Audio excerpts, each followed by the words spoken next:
नमस्कार दोस्तों, स्वागत है आपका हमारे चैनल पर। हमारी आज की कहानी है धोखा। मेरा नाम ईशा है। मैं दुल्हन बनी अपने पति के साथ स्टेज पर बैठी हुई थी। उस वक्त मैं बेहद नर्वस थी। मैं अपनी किस्मत पर विश्वास नहीं कर पा रही थी। शायद इसलिए मैं हद से ज़्यादा बदहवासी का शिकार थी। दुल्हन बनी स्टेज पर बैठी हुई मुझे लग रहा था कि सामने बैठे बाराती मुझे देखकर शायद मेरी किस्मत पर जलन कर रहे हैं। देखो, इस मोटी की किस्मत कैसे जागी है। एक खूबसूरत हैंडसम नौजवान जो कि बहुत अमीर है, उसका नसीब बन चुका है। मुझे लग रहा था कि सामने बैठे सब लोग सिर्फ मेरे ही बारे में बातें कर रहे हैं, या तो मेरे पति को देखकर उसकी किस्मत पर अफसोस कर रहे हैं कि कैसा हैंडसम नौजवान है और उसे इस मोटी लड़की में आखिर नज़र ही क्या आया था, या फिर मेरी किस्मत पर हैरान हो रहे थे कि इतना खूबसूरत पति इस मोटी को कैसे मिल गया। यह सवाल तो मैंने भी खुद से उस समय किया था जब मेरा रिश्ता पीयूष के साथ हुआ था। काफ़ी देर तक शीशे के सामने खड़ी मैं अपने पूरे शरीर को देखती रही, जो बिल्कुल बेढंग सा था। मैं इतनी खूबसूरत भी नहीं थी कि कोई मेरे हुस्न पर फिदा होता। मैं एक आम शक्ल सूरत की लड़की थी और उस पर मेरा मोटापा और बैठपन मुझे इस कदर बदसूरत कर चुका था कि कोई भी आंख भर के मुझे देखता तक नहीं था। मेरे लिए तो कोई ठीक ठाक घर का रिश्ता भी आ जाता तो मेरी माँ खुशी से मुझे विदा कर देती। उस समय शायद मैं इतनी परेशान न होती, न ही इतनी बदहवास सी होती जितनी कि पीयूष से शादी होने पर हो रही थी, क्योंकि मैं जानती थी कि मेरे लिए किसी भी शहजादे का रिश्ता नहीं आएगा। लेकिन जब मेरे लिए पीयूष का रिश्ता आया तब मेरे होश उड़ गए थे। पीयूष अपनी माँ के साथ खुद मुझे देखने आया था। मुझे लगा था कि वह लोग मुझे देखकर ही उठकर चले जाएंगे, जैसे कि अब तक मेरे आने वाले रिश्ते मुझे देखकर उठकर चले जाते थे। लेकिन इस बार ऐसा नहीं हुआ था। वह लोग मुझे पसंद कर गए थे। सुनने में आया था कि मैं पीयूष को बेहद पसंद आई हूँ। मुझे लगा शायद मेरे कानों ने कुछ गलत सुना है। मेरी छोटी बहन मुझे यह बता रही थी और खुशी से उसने मेरे मुंह में मिठाई का टुकड़ा डाला। उसने कहा, दीदी, पीयूष तो आप पर फिदा हो गए हैं। यह कहकर उसने खुशी से मुझे गले लगा लिया और मैं हक्का बक्का उसे देख रही थी। यह कैसे मुमकिन था? वह तो एक बहुत ही हैंडसम नौजवान था, ऊपर से दौलतमंद भी था। न तो वह गरीब था, न उसमें कोई ऐसी कमी थी कि वह मुझ जैसी लड़की को पसंद करता। ना ही मैं कोई बहुत ज़्यादा दौलतमंद थी कि वह लालच में यह सब करता। इस रिश्ते को लेकर मेरे अंदर कई सवाल उठ रहे थे। क्यों मुझ में पसंद करने लायक कुछ नहीं था? मैं खड़ी हुई और आईने के सामने जाकर खुद को गौर से देखने लगी। अपने हाथों से अपने चेहरे के हर नक्शे को छूने लगी। आम से नैन नक्श, आंखें भी छोटी छोटी। मेरे चेहरे पर ऐसा कुछ भी तो नहीं था जिस पर पीयूष का दिल आ जाता। फिर मैंने अपने शरीर को देखा, जो कि मोटापे की वजह से इधर उधर से फैल गया था और बेढंगा सा हो गया था। रंगत भी कोई ज़रूरत से ज़्यादा सफ़ेद नहीं थी। पीयूष की जगह कोई मामूली शक्ल सूरत का गरीब लड़का भी मुझे पसंद करता तो शायद मुझे इतनी हैरत ना होती। खैर, मेरी शादी भी जल्दी हो गई। अपनी शादी वाले दिन मैं बेहद नर्वस हो रही थी, बदहवास सी थी। न जाने क्यों मुझे यह सब अपनी खुश नसीबी नहीं लग रही थी। ऐसा लग रहा था कि जैसे बात कुछ और है। जरूर अंदर ही अंदर कुछ ऐसी खिचड़ी पक रही है जिसकी मुझे खबर नहीं थी, क्योंकि मैंने पीयूष के चेहरे पर एक पल के लिए भी मुस्कुराहट नहीं देखी थी। खुशी का ऐसा कोई रंग नहीं था जो कि दूल्हे के चेहरे पर होता। जैसे जैसे समय गुजर रहा था, मेरा दिल डर के मारे कांप रहा था। हो सकता है कि पीयूष के घर वालों ने जबरदस्ती मुझसे शादी तय की हो। पता नहीं वह मेरे साथ क्या सलूक करेगा। शायद शब्दों से मुझे बेइज्जत करेगा, मुझ में मेरी कमियां दिखाएगा। लेकिन जो कुछ पीयूष ने मेरे साथ किया, मेरे वहम और गुमान में भी नहीं था कि मर्द का यह रूप भी हो सकता है। शादी का फंक्शन खत्म हुआ था और मैं विदा होकर बड़ी सी गाड़ी में बैठकर पीयूष के बंगले में आ गई थी। बहुत ही बड़ा और खूबसूरत कमरा था जहां मुझे लाकर बिठाया गया। वैसे तो मेरी सास और ननद सभी मुझे चाहत से दिख रही थी। कुछ देर में वह कमरे से बाहर चली गई। जैसे जैसे समय गुजर रहा था, मेरा दिल न जाने क्यों डर के मारे कांप रहा था।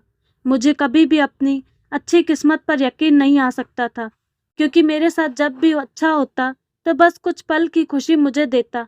उसके बाद हमेशा वह खुशी गम में बदलते देखी थी। बचपन से आज तक मेरे साथ ऐसा ही होता आ रहा था। हम 3 बहनें थीं और मैं अपनी बहनों में सबसे बड़ी।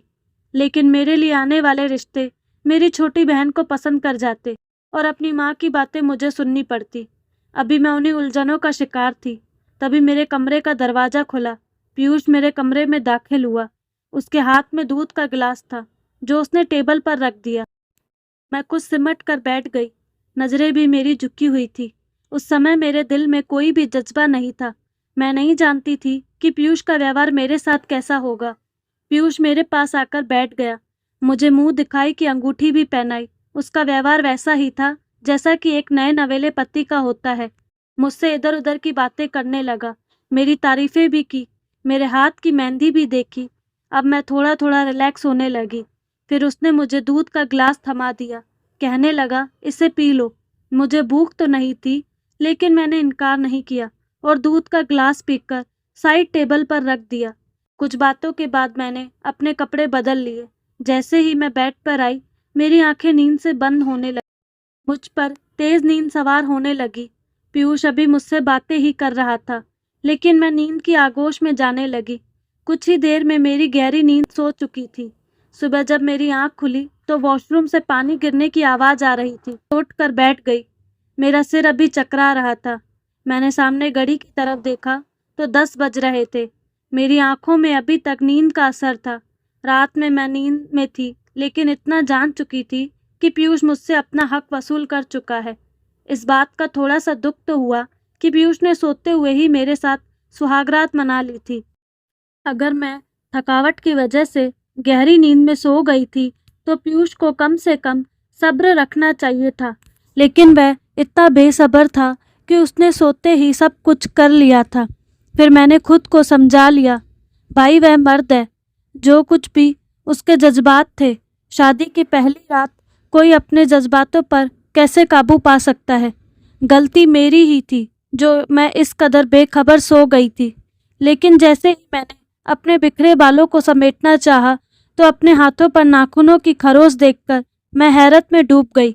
ऐसी ही खरोचें मेरे पूरे शरीर पर मौजूद थी, जैसे रात को मेरे साथ बड़ी बेदर्दी की गई हो। मेरे हाथ में पहनी चूड़ियाँ टूटकर मेरे हाथों को जख्मी कर चुकी थी। मैंने उठने की कोशिश की तो मेरा पूरा शरीर दर्द से चूर था। समझ नहीं पा रही थी कि मेरे साथ शादी के नाम पर यह दरिंदगी क्यों की थी। मैं अभी इसी सोच में डूबी थी, तभी वॉशरूम का दरवाज़ा खुला। सामने पीयूष तौलिए से अपने बाल सुखाता हुआ बाहर आ रहा था। मुझे देखकर उसने तौलिया मेरे ऊपर फेंक दिया। कहने लगा, जल्दी से तैयार होकर बाहर आओ और यह तौलिया वॉशरूम में जाकर फैला देना।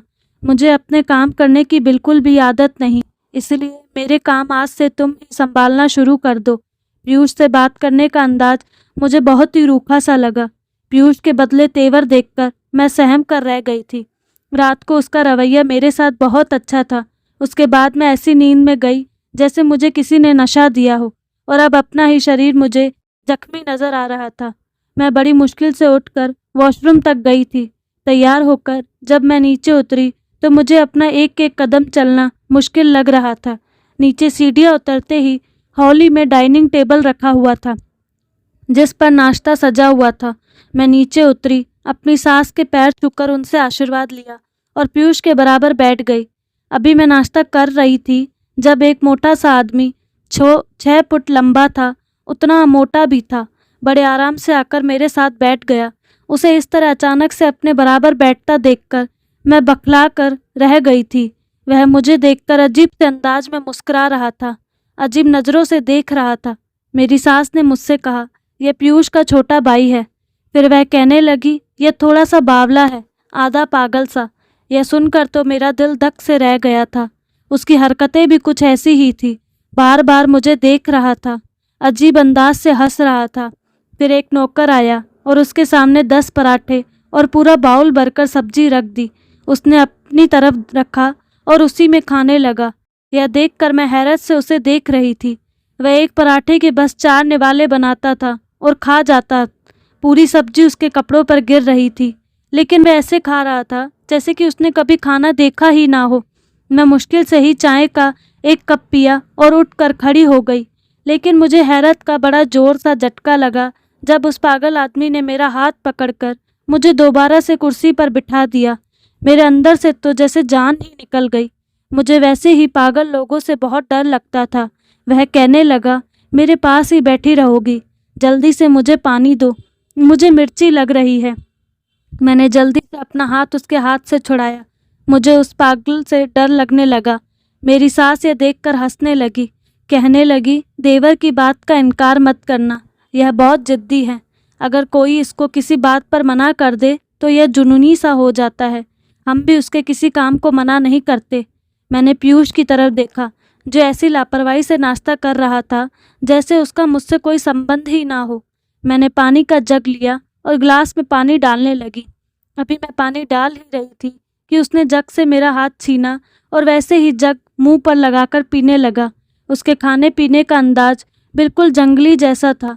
वह जग से पानी पी रहा था और पानी उसके मुंह से बहकर उसके कपड़ों को भिगो रहा था। उसे देखकर ही मुझे घिन आ रही थी। रात को पीयूष मुझे फिर दूध का गिलास थमाने लगा, कहने लगा, यह पी लो। मैंने वह दूध का गिलास पकड़कर साइड पर रख दिया। मैंने कहा, इस दूध में क्या चीज़ है? मेरी बात सुनकर वह एकदम से चौंक गया, कहने लगा, क्या मतलब? दूध है और क्या है? मैंने कहा, कल इसे पीने से गहरी नींद आई, मैं चाहकर भी कल जाग नहीं पाई थी। मेरी बात सुनकर वह मुस्कुराने लगा और बोला, यह तो तुम्हें पता होगा कि तुम कितनी रातों से जाग रही हो, जो कल तुम लेटते ही सो गई। खैर, यह मेरी माँ ने दिया है। वह कहती है, अगर औरत दूध पीकर सोए तो बच्चा खूबसूरत पैदा होता है और उन्हें अपना पोता या पोती बहुत ही खूबसूरत चाहिए। यह कहकर पीयूष ने दूध का गिलास साइड टेबल से उठाया और मेरे होठों पर लगा दिया। ना चाहते हुए भी मुझे वह पीना पड़ा। लेकिन जैसे ही मैंने दूध पिया, मुझे फिर से नींद आने लगी। कुछ ही देर बाद मैं नींद में जा चुकी थी। सुबह मेरा फिर से वैसा ही हाल था जैसा कि शादी की पहली रात हुआ। मैं अपने अंदर बहुत ज़्यादा कमज़ोरी महसूस कर रही थी। मेरे गर्दन पर दांतों के निशान थे। उस समय मेरे कमरे में कोई भी नहीं था। तैयार होकर जब मैं बाहर आई तो हॉल में मेरा देवर, मेरी सास और ननद नाश्ता कर रहे थे। जीतू कहीं भी नज़र नहीं आ रहा था। मैं अपने देवर को देखकर तो मेरा दिल ही नहीं चाहा कि टेबल पर बैठकर नाश्ता भी करूं, लेकिन मेरा देवर मुझे देखकर मुस्कुराने लगा। मेरी सास कहने लगी, आओ बैठो, नाश्ता करो। मैं अपनी ननद के बराबर बैठ गई। मेरा देवर लगातार मुझे ही देख रहा था और रोटी पर रोटी अपने अंदर उतार रहा था। मेरी सास और ननद नाश्ता कर चुकी थी, इसलिए उठकर चली गई। मजबूरन मैं अकेली ही टेबल पर बैठी थी जब देवर ने एक ऐसी बात मुझसे कही कि मैं दंग रह गई। ऐसी बात कोई भी आदमी नहीं कर सकता। यह बात तो बस पति जानता है या फिर वह लड़की, कोई तीसरा आदमी नहीं जान सकता। पर मेरा देवर कैसे जानता था? अब वह मुझे देखकर भी हंस रहा था। मेरी हालत अजीब सी होने लगी थी। मैंने सब कुछ वहीं छोड़ा और अपने कमरे में आकर बैठ गई। यह सोचने लगी कि रात को मुझे पीयूष नशे वाला दूध क्यों पिलाता है। मैं उसकी पत्नी थी और वह मुझ पर पूरा हक रखता था। वह मेरे होशो आवाज़ में भी मेरे साथ संबंध बना सकता था। फिर मुझे नशे में रखने का क्या मकसद था?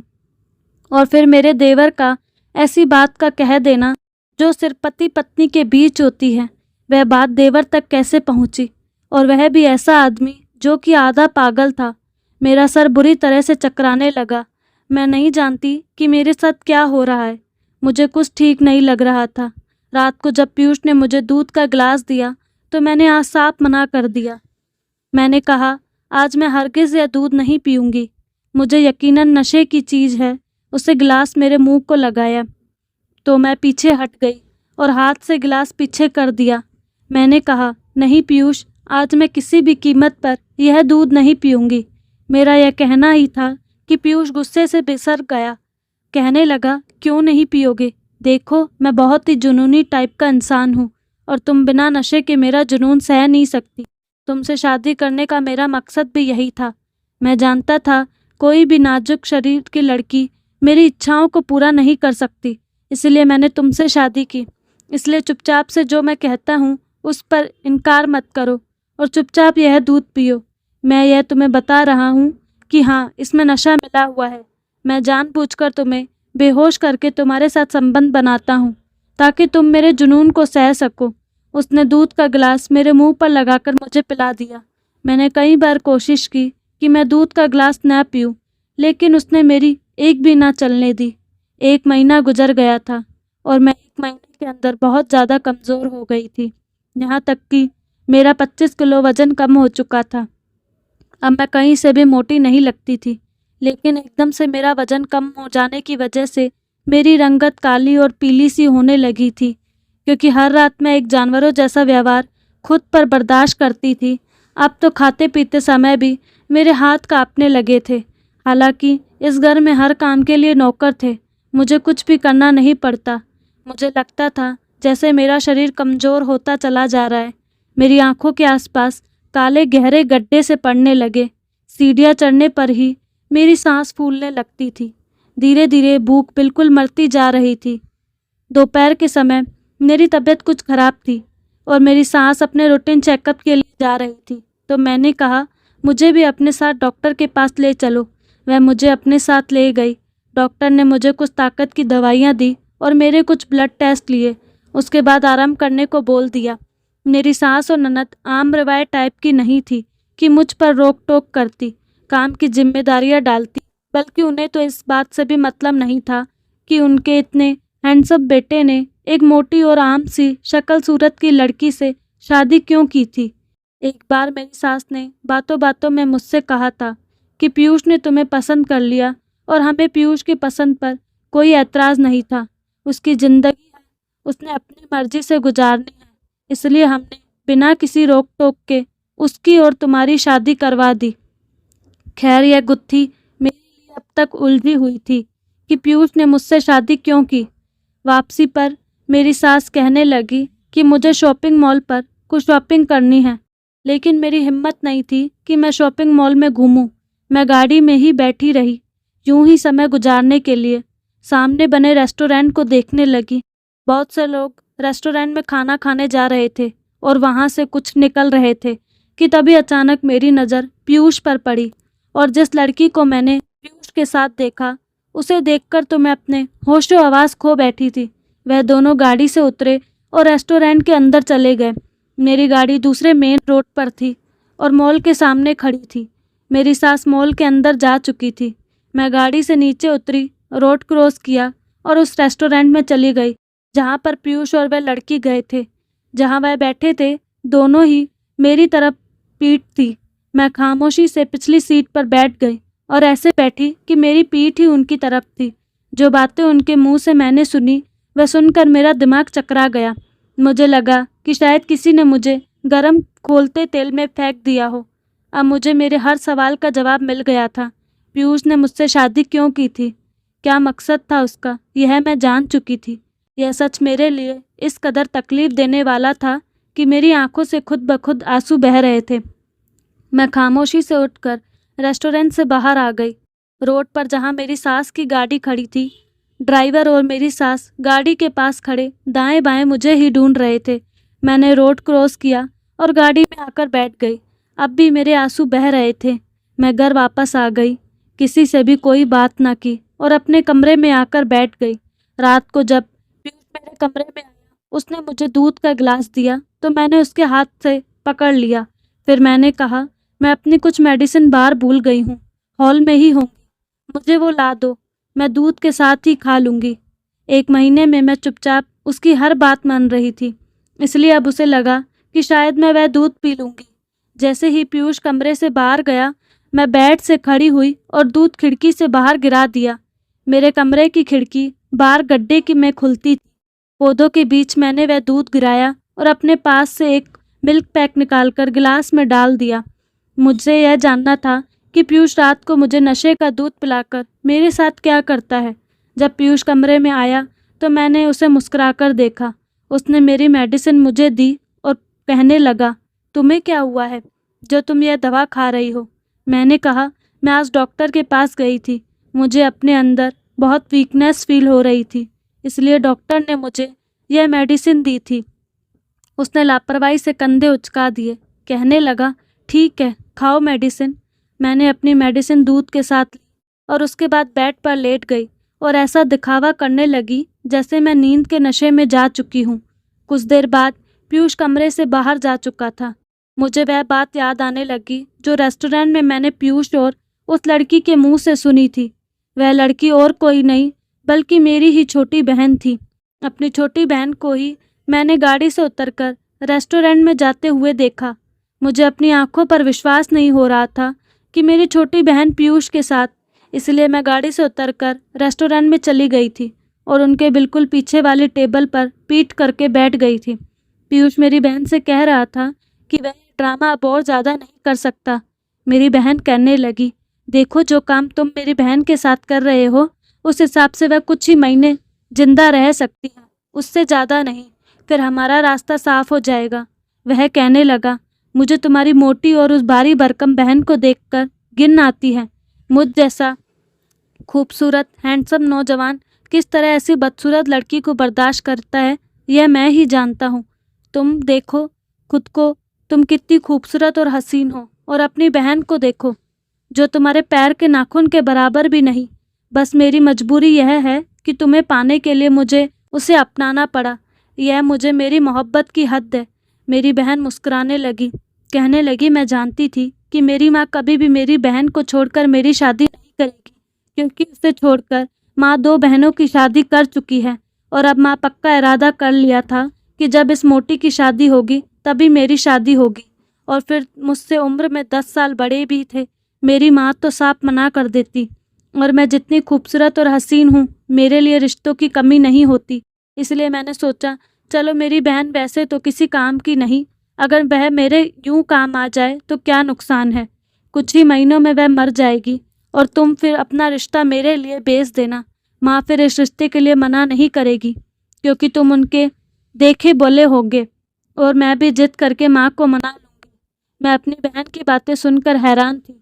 उसने मुझे अपनी शादी के लिए इस्तेमाल किया। मैं बेड पर आंखें बंद करके लेटी हुई थी और ऐसा दिखावा कर रही थी कि जैसे मैं सो गई हूँ कि तभी कमरे का दरवाज़ा खुला। जो मेरे कमरे में दाखिल हुआ उसे देखकर मैं एकदम से उठकर बैठ गई। वह मेरा देवर था, 6 फीट लंबा, चौड़ा, आधा पागल इंसान। उसने कमरे का दरवाज़ा बंद किया और मुस्कुराते हुए मेरे पास आने लगा। मैं फ़ौरन से खड़ी हो गई। मैंने कहा, तुम मेरे कमरे में क्या कर रहे हो? मेरे पूछने पर वह कहने लगा, रोज़ मेरा भाई मुझे ही तो तुम्हारे कमरे में बेचता है, कहता है जाओ ऐश करो। मैंने कहा, निकलो मेरे कमरे से बाहर। लेकिन वह बाहर जाने के बजाय मेरे पास आने लगा। क्यों बाहर जाऊं? मुझे तो मेरे भाई ने भेजा है और रोज़ मैं ही तुम्हारे पास आता हूं, तो आज बाहर क्यों जाऊं? तुम्हारे साथ रहकर मुझे बहुत मज़ा आता है। मैं खुद ही कमरे से बाहर जाने लगी तो वह मेरे सामने खड़ा हो गया और कहने लगा, तुम कमरे से बाहर नहीं जा सकती। मैंने कहा, अगर तुम पीछे नहीं हटे तो मैं शोर मचा दूंगी। मेरा यह कहना था कि उसने मेरे मुंह पर हाथ रखा और मुझे धकेल कर बेड पर ले गया। मैं इसे 1 महीने में इस कदर कमज़ोर हो चुकी थी कि अपने बचाव के लिए हाथ पैर भी नहीं चला सकी। रात भर उस इंसान ने मेरे साथ जो किया, मैं रोती रही, लेकिन उस इंसान के अंदर तो जैसे कोई जंगली जानवर था। सुबह होते ही वह मेरे कमरे से बाहर निकल गया। मेरा दिल चाहा कि मैं खुद को ख़त्म कर लूं, और मेरी बहन भी तो यही चाहती थी कि मैं मर जाऊं। अपने फ़ायदे के लिए उसने मेरी ज़िंदगी नर्क बना दी, मुझे बर्बाद कर दिया था। मैं यही सोच रही थी कि तभी मेरे मोबाइल पर बेल बजने लगी। जब मैंने फ़ोन उठाया तो मेरे डॉक्टर का फ़ोन था। कहने लगी, तुम्हारी रिपोर्ट्स आ चुकी है, तुम्हें स्लो पॉइज़न दिया जा रहा है जो कि तुम्हारे शरीर में फैलने लगा है। अगर उसका इलाज नहीं करवाया तो तुम मर सकती हो। मर तो मैं गई थी। मेरी छोटी बहन, जिसे मैं मासूम सी गुड़िया समझती थी, उसने कितना भयानक खेल खेला था मेरे साथ। वह एक बार मुझसे कह देती कि उसे पीयूष से शादी करनी है तो मैं खुद अपनी माँ से कहकर पीयूष की और उसकी शादी करवा देती। हम 4 बहनें थीं। चारों बहनों में मैं बड़ी थी और मेरी दोनों बहनों की शादी हो चुकी थी। प्रिया सबसे छोटी थी और उसने यह कैसी भयानक चाल मेरे साथ चली थी। मुझे एक बार बता देती तो मैं उसकी शादी भी करवा देती। मेरे अंदर तो वैसे भी शादी करने का अरमान कोई नहीं बचा था। मैं अपनी माँ के साथ अपनी ज़िंदगी काट लेती, लेकिन प्रिया ने जो किया उससे मेरा रिश्तों से भरोसा ही उठ गया। मैंने अपना सामान पैक किया और खामोशी से एक एनजीओ में चली गई और लोगों की सेवा करना अपने जीवन का मकसद बना लिया। मैं नहीं चाहती थी कि मेरी बहन ने पीयूष से शादी की या नहीं, लोग मेरे बारे में क्या सोचते होंगे, मगर मैं सोचती हूँ जो पाप और जिल्लत की ज़िंदगी मैं वहाँ गुजार रही थी, वह अब और नहीं गुजार सकती थी। अगर मैं सबको सच्चाई बता देती तो कोई फ़ायदा नहीं था। यहाँ पर सच सुनना कोई भी नहीं चाहता। वह मुझे अपनी ज़िंदगी से दूर करना चाहती थी, मेरी जान लेना चाहती थी। मैंने खुद ही उसका रास्ता साफ कर दिया, क्योंकि आज भी मेरे दिल में मेरी बहन के लिए मोहब्बत बाकी थी। मैंने उसे अपनी गोद में खिलाकर बड़ा किया था, लेकिन मुझे में अपनी प्रार्थना पूरी होने के कम ही असर नज़र आते थे, क्योंकि जो इंसान दूसरों के साथ बुरा करता है, भगवान भी उसके साथ बुरा करता है। कैसे कह सकते हैं कि पीयूष, जिसे आदमी औरत की इज्जत करना नहीं आता और जिसने अपनी पत्नी को अपने भाई के हवाले कर दिया और उसके अंदर की गैरत नहीं जागी, वह प्रिया को खुश रख सकता है, जिंदगी भर उसका साथ निभा सकता है? नहीं, शायद ऐसा नहीं हो सकता। लेकिन मैं दुआ करती हूँ कि पीयूष उसका साथ दे और उसके साथ ज़िंदगी बिताए। तो दोस्तों, कहानी अच्छी लगी हो तो चैनल को लाइक, शेयर एंड सब्सक्राइब ज़रूर करें। धन्यवाद।